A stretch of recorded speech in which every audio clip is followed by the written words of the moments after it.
Bonjour la famille, c'est toujours avec un immense plaisir que je vous retrouve sur ma plateforme, une histoire par semaine.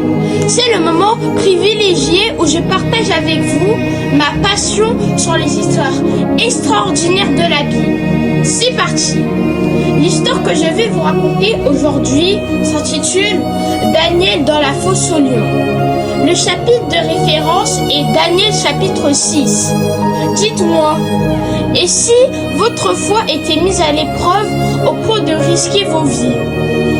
Ou bien, dites-moi, si vous deviez choisir entre plaire à Dieu ou plaire aux gens?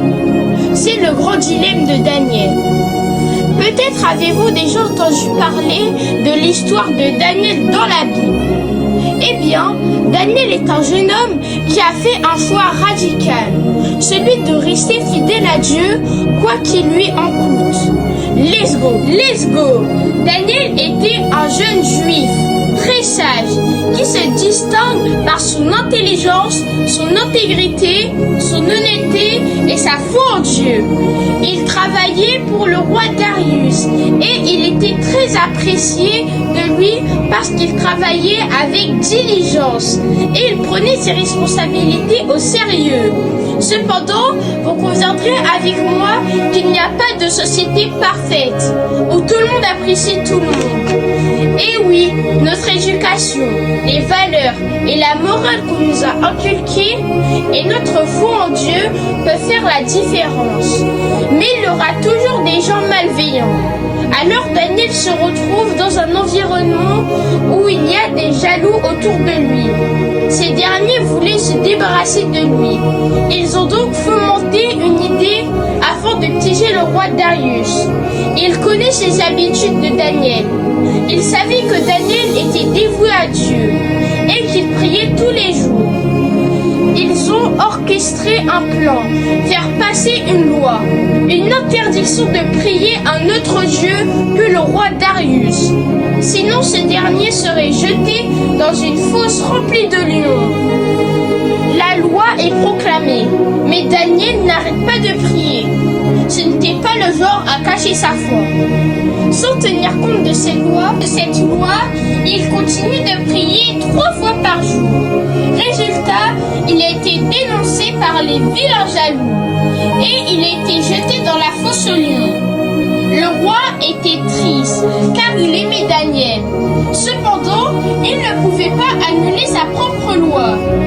Quelqu'un d'autre aurait tremblé de peur à l'idée d'être mangé par des lions, mais pas Daniel. Même le roi Darius était inquiet.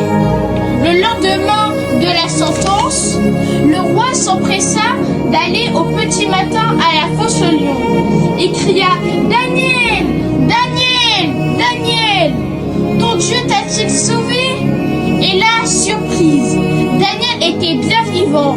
Il répondit « Dieu a envoyé un ange pour fermer la gueule des lions. » Même le roi Darius reconnut la puissance du Dieu de Daniel et il punit fermement ceux qui l'avaient accusé injustement.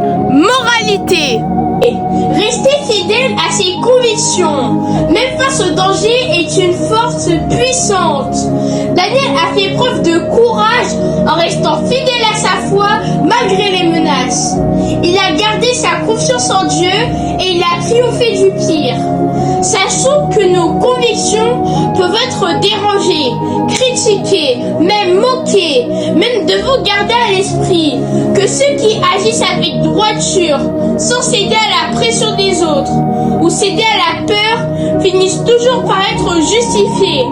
Ce qu'il faut retenir ici, dites avec moi, retenir, c'est que la protection divine ne vient pas toujours éviter les épreuves, mais elle se manifeste dans la manière dont nous abordons les choses. Sachons que parfois, c'est à travers notre attitude, notre comportement, que d'autres découvriront qui est vraiment Jésus. Prions, Seigneur, dans ce monde qui crie fort et qui nous pousse à suivre la foule, accorde-nous la grâce de rester fidèle à toi comme Daniel. Père, quand la pression se fera sentir, quand les copains se moqueront, quand la peur voudra nous faire taire, accorde-nous la force de tenir ferme. Seigneur, mets en nous une foi qui ne tremble pas. Accorde à chacun de nous de devenir une génération courageuse, fidèle, sans honte de porter ton nom au collège, au lycée, dans nos familles. Accorde-nous la grâce de briller, non pour nous, mais pour toi. Au nom puissant de Jésus,